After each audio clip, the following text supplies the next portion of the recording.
Good morning guys. So, ayan ngayon nandito tayo ngayon sa Bangalore International Airport. Maaga ang flight natin ngayon going back to Singapore. So, alas 7 kami ng umaga umalis sa hotel, and then 11 plus yung aming flight going to Singapore. So, ayan, samahan nyo kami na ikutin itong international airport nila dahil nung pagpunta namin ng Bangalore, gabi kami nakarating, so hindi na kami nakaikot. So at least ngayon, pwede namin ipakita sa inyo yung ganda ng Bangalore International Airport. So, ayun, tara, samahan niyo na kami sa loob.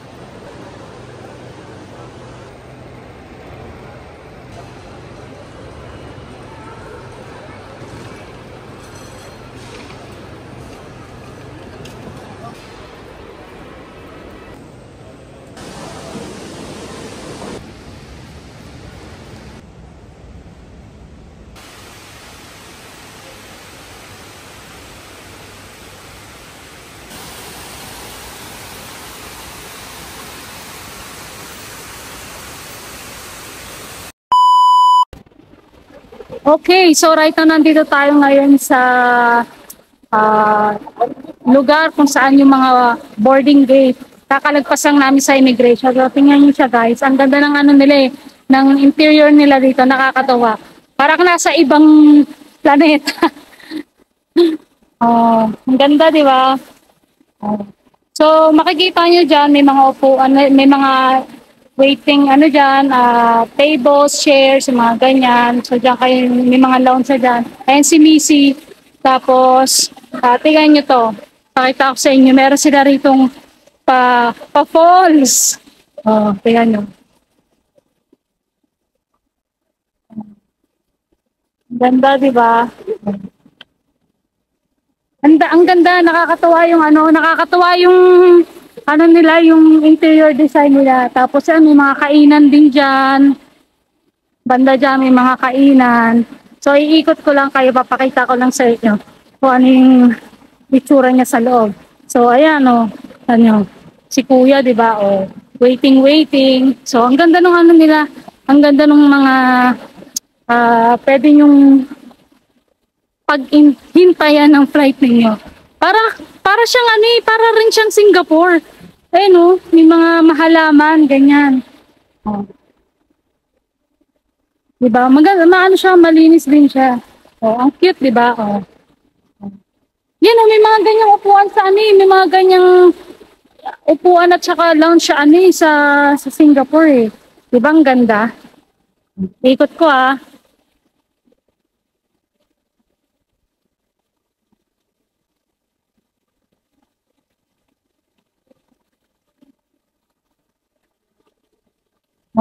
diba?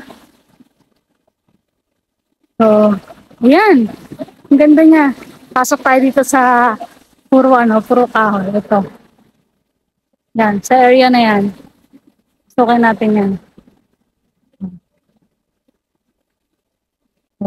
Ganda diba?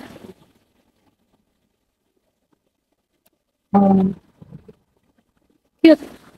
So, grabe. Ibang-iba yung mga nakikita talaga natin sa social media.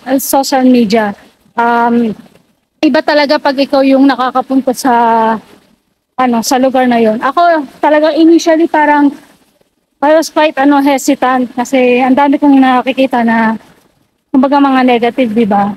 Pero so far sa stay ko nga dito sa Bangalore for 2 weeks, maganda naman yung yung feedback ko for them sa nila, sa environment, saka yung mga nakasalamuha ko, okay din naman siya.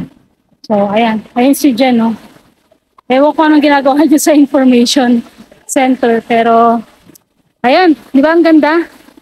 O mamaya papasok na kami sa plane. Pero dito na muna kami mag-iikot-ikot. Tingnan namin kung ano mga pwede namin gawin kasi may ano eh, pwede kang mag-shopping, pwede kang kumain, pwede kang tumambay lang sa kung saan upuan mo gustong magstay.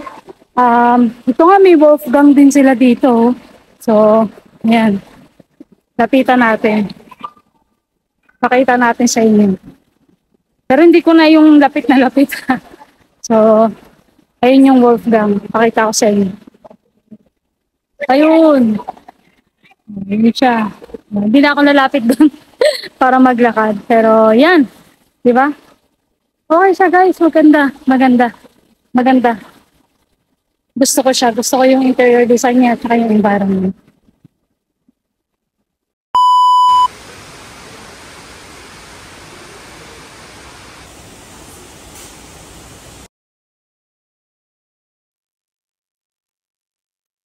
So, itong kanilang lounge dito sa Bangalore Airport, International Airport. May festival kasi sila, so ganyan yung mga design nila. Ang cute. So, this is the lounge. Ito yung loob ng lounge. So, ang cute. Ang cute ng ambience. Like ko yung ambience niya. So, yan. So, you can sit anywhere. And then, ayan, dyan banda rito yung, yung mga food. So, let's see. Ano yung mga food nila. And different kinds of drinks nila. Here's the food. Coffee. Ganyan. So, dito yung sa dosa, nila. Yung food. Ito na yung kanilang, dito na talaga yung mga food. Variety of food for breakfast. Kung gusto mag-breakfast, may rice sila. Yan. Pero puro mga siya, local food. Yan. So, kailangan natin silang matry. Yan. So, gagawa niya tayo ng dosa. Yung pinagawa ko lang sa kanya is yung plain lang. Na merong, yung sinasabi siya eh. Yung basta parang orange siya. Mamaya makikita niyo parang masala something something. So, pero pinalagay ko lang sa kanya is butter, oil, ganyan lang. So, plain lang. And then, later on, meron silang, dito, ayan o. May mga different sauce sila. So, siguro tatry ko tong coconut.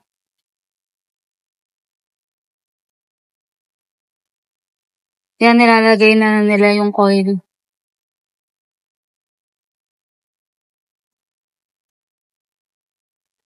So, tignan niyo siya kung paano siya ginagawa. Para siyang pancake. Ayan, lalagay niya na yung orange. Yan na yata yung masala. Ayan yung orange na. So, tignan niyo lang kung paano niya yan gawin. So, pumasok siya. So, para makita niyo yung pinaglulutuan niya, ito yung tsura niya. So, kaya may mga bulaklak sila dahil meron silang festival, di ba? So, ayan. Diyan, malapit na siyang maluto. So, ang labas niyan, guys, pagka tinupi niya, crispy yan. Lalo yung naging favorite ko na yan. Hindi ko to nakakain sa Singapore. Pero nakikita ko na tong dosa. Ang lagi ko lang kasi kinakain, it's either prata, cheese prata, yung mga ganun. Pero ito is dosa. Madalas din na ito kinakain sa breakfast. Manipis lang siya. As in, sobrang nipis lang niya. Ayan. So makikita niyo pag binaliktad niya. Ayan na, babaliktad rin na yan. Ay, hindi pa pala. Lalagay na nila. This is the masala, right? Yeah. Masala. Masala daw yan, masala. So, yan lang yung pinalagay ko. Ayoko na magpalagay ng potato ng mga ganun. Ayan na, babalik ta rin na. Parang isda lang, di ba? Babalik ta rin. Yan, bibigay na niya sa atin. Ayan. Tapos, lalagyan natin ng sauce. Thank you very much. Ayan, so, tapos ito yung sauce. So, lalagyan natin siya. Okay. Maybe, let's put, I'll try this one. Itong coconut. Try natin itong coconut. Okay na. Then try din natin itong tomato.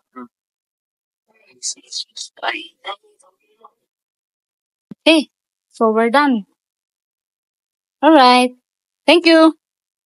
Yan. So, hanapin natin si Jen kung saan siya nakaupo. So, ito na yung ating dosa.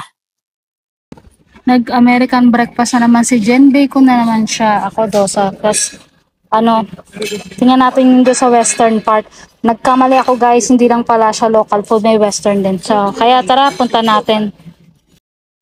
So, nandito pala yung, yung western side nung, na area ng mga pagkain. Yung nauna ko lang pala is dun sa local food. So, ayan. Hindi naman siya ganun karami yung choices niya. Pero pwede na rin. At least may western, diba? So, ayan yung mga bread din nila. Tapos, ayan, may different nuts din sila. Alright. So, okay na to. At least, diba? May cheese din. Yan, different nuts. Ito nga pala yung aming first round na kakainin. Si Missy naka-western na. Ako naka-local. Dosa food. Kamusta naman? Hindi pa rin siya nasama sa kaka-bacon niya. Parang towards 2 weeks na stay namin sa bacon siya. Kasi maalat. Gusto ko ng maalat. At least may French toast. This time may French toast. Right now, tapos na tayo sa pagkain natin or pagkain natin ng dosa. So ngayon magpapagawa naman ako ng pancake. Ngayon ko lang siya nakita. Meron palang pancake. So kung nakita ko to kanina, ito na yung inuna ko kaysa dun sa dosa. So ayan, gagawa niya tayo ng pancake.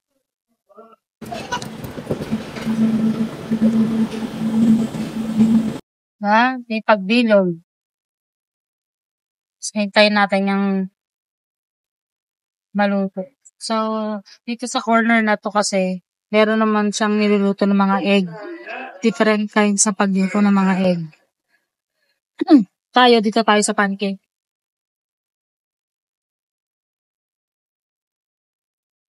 Bumubula-bula na yung ibabaw ng pancake natin. Silip niya na kung pwede nang balik na rin. Mukhang pwede na kasi brown-brown na. So, ayan na, babalik ka rin na ni ate. Perfect.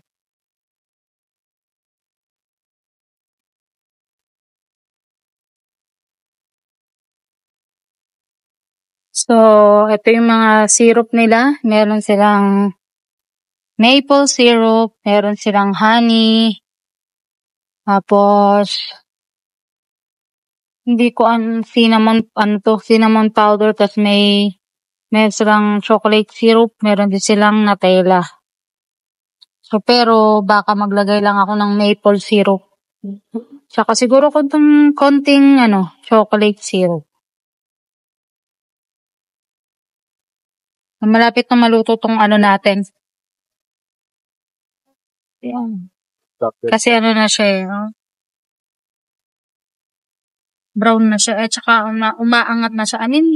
Parang parang umaalsa. So, I think, okay na yan. Sana wag lang siya masunog. Pero mukhang kukunin na ni ate. Yan, kukunin mo na.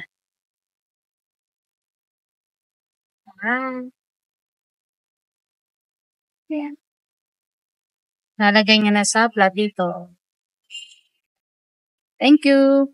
So, ayan. Maglalagay tayo ng maple syrup. For the kid, make it small one.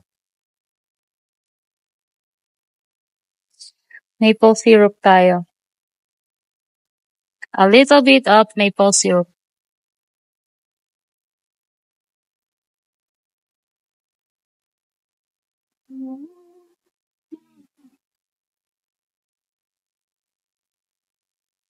I think that's enough. Para hindi naman ganun katamis ang nila dito. Do you have butter? Huh? Butter? Butter? It's fine. Hindi niya ako naiintindihan. So anyway, let's just try chocolate syrup. A little bit of chocolate syrup. Hindi niya ako naintindihan sa butter. So,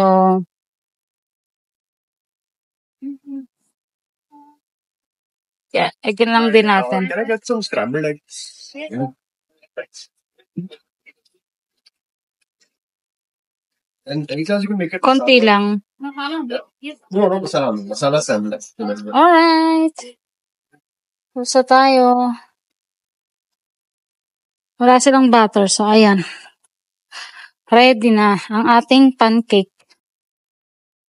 Let's go.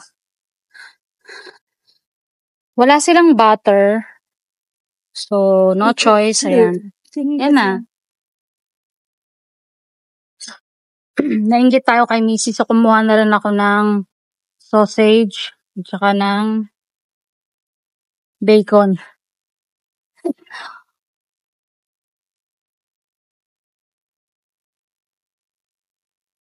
Parang wala akong type na ano nila na tinapay. Kaya, no choice. Ito na lang, pancake.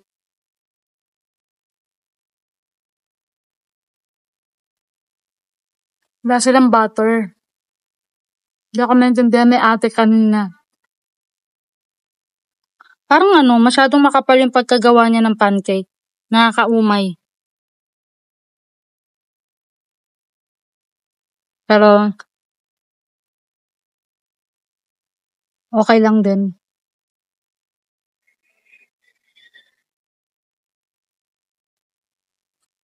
Dahil si Missy, naghahanap siya ng something na mainit. Something hot. Siguro magkakape siya or magte-tea. Di ko alam. So, yan. Let's eat. Baka Kuhaan niya ako ng... gusto mo ng mixed fruit jam para dyan sa pancake. Di ba naharangan niya ako? Kinuha niya ako ng butter at saka ng strawberry jam. Spices nila. Tikman natin. Ito ang kanilang butter. Amal butter. So, ilalagay natin ito sa sa pancake. Yeah. Parang lansa ng ketchup niya. May malansa bang ketchup? Malansa daw yung ketchup. So, yan. Nilagyan ko na ng butter yung pancake. Medyo sumarap na siya. Meron ding strawberry. Kung gusto mo. Ito ano na. Try na rin natin si strawberry. Mixed vegetable nila na. Pangit. Kaya parang ointment. Pwede na rin. Parang ointment. Parang ointment. Tapos ito daw parang ointment. Ano ba to? Mixed vegetable. Ayoko tikman. Parang ointment. Ayoko tikman. Baka may lasang curry na naman. Parang kating ko. Parang kating ko daw. Lasang kating ko daw yung parang ointment. Ganyan. So, kakain na muna kami ha. Later na ulit. Ano na kami, tapos na kaming kumain. So, palabas na kami ng lounge. So, maliit lang yung lounge nila. Actually, medyo malaki rin siya kasi parang paikot siya. Oh, pero yung ibang area kasi is parang siya. Under renovation. Tsaka closed pa siya kasi hindi pa naman maraming tao. Kaya, medyo lang siya. Maliit lang. Pero, ayan, kagaya niya kanina ito closed, diba? So, ngayon, na siya, open na siya. Oh, yan. So, yan. After nito, punta na kami ng toilet. Punta muna kami ng toilet. Para, kasi 11:05 yung aming boarding. 10:30 na. So, malapit lang naman yung boarding gate namin. So, ayan siya guys. Ayun yung sa baba. O, diba? Daig pa ang Pilipinas.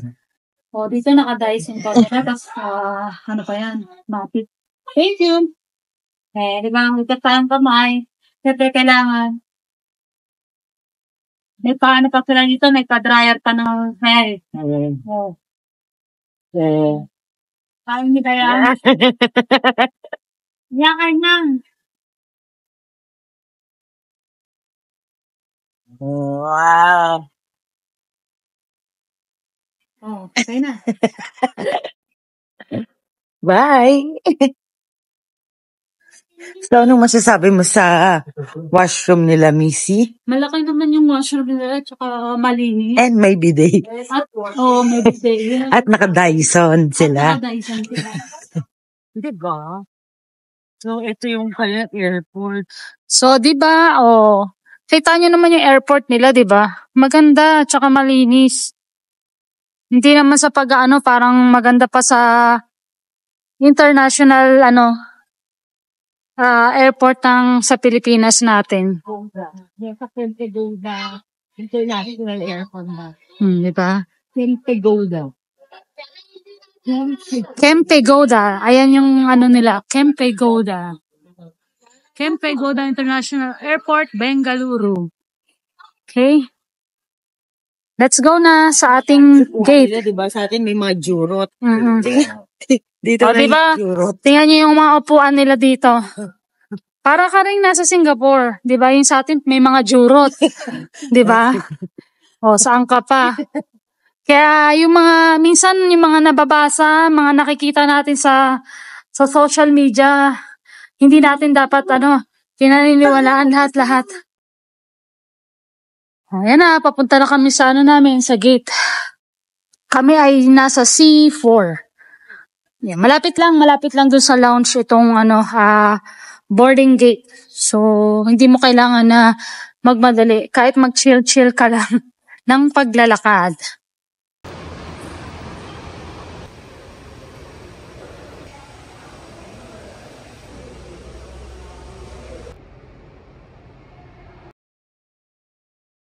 Nandito na kami ngayon sa boarding gate namin. Kaka-announce lang. So, 11:05 kasi yung boarding time namin. So, I think we are just on time na 10:46 pa lang naman eh. So, ayan, I think dito kami papasok later, yung exit na yan. Si Missy, hindi ko alam kung nasaan. Nag-ikot-ikot pa siya. So, hintay lang ako dito hanggang sa magpapasok na mamaya.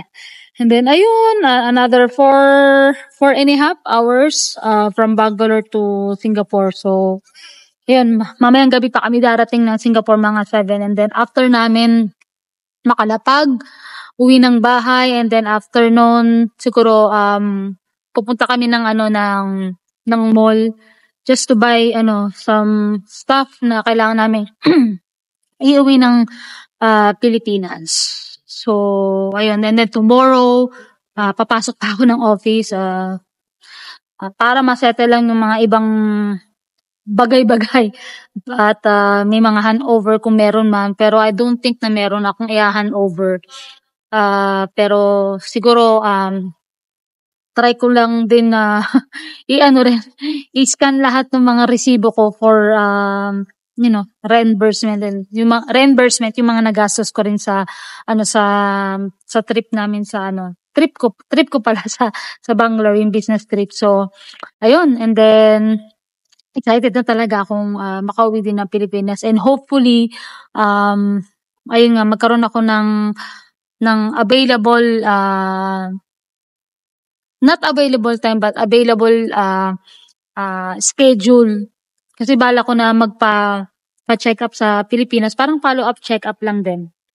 Dahil nga 'di ba sa aking major operation ng 2021 or 2020 basta ganun. So parang follow-up check-up lang siya. Wala namang masama. So pero meron pa rin kasi akong nararamdaman sa bandang belly ko. Pero I think sinasabi naman nila normal lang yun na parang may nararamdaman ka kasi nga syempre major operation yun eh. But anyway, ayun, so hopefully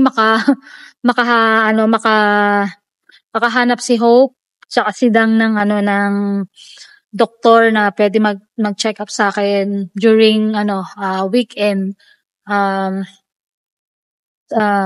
Weekend na days kasi nga sa atin 'di ba usually Monday to Friday lang available. So and from 17 to 21 is nasa Cebu kami dahil nga may family reunion kami. So, meron pa naman akong few days pagkabalik namin ng Cebu to Manila. Pero I think masyadong rush na rin siya kasi 24 pabalik na rin ako ng Singapore. So, I hope in between those 3 days na meron ako, makapagpa-check up ako kasi gusto ko talaga magpa-check up.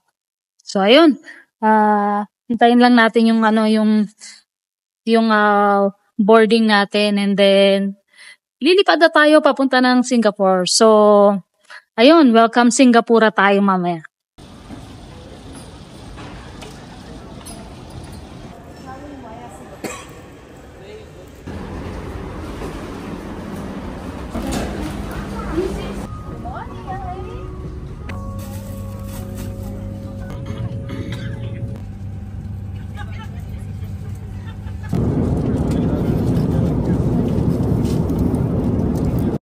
Binuksan ko na yung pagkain ko. Actually, wala namang ibang mga choices. Puro mga may curry siya. So, ang in-order ko na lang is chicken biryani. Ayoko naman mag-isda. So, ayan. Tapos tinapay. Pero for sure, hindi ko to mauubos. Hindi ko to makakain talaga. Buti na lang kumain kami kanina dun sa lounge.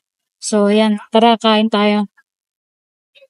Tignan natin tong para mga chips nila. Indian chips. Same lang din ang lasa ng mga kakain namin dun sa Bangalore. Nasanay na yung dila ko sa lasa ng pagkain nila siguro. But not all food. So, tikman natin yung ano nila ngayon. Chicken biryani.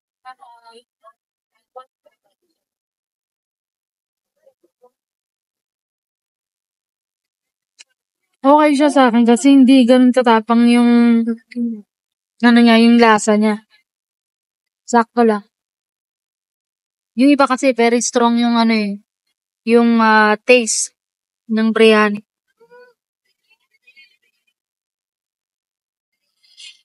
Naubos ko yung chicken biryani pero hindi ko nakain tong bread tsaka to. Di ko alam kung anong tawag niya. Tapos siguro ito parang matamis nila. Tapos may yogurt. Hindi ko na rin naubos. Parang gusto kong kumain ng something na matamis. Sana magbigay sila ng ng ice cream. Usually nagbibigay sila ng ice cream.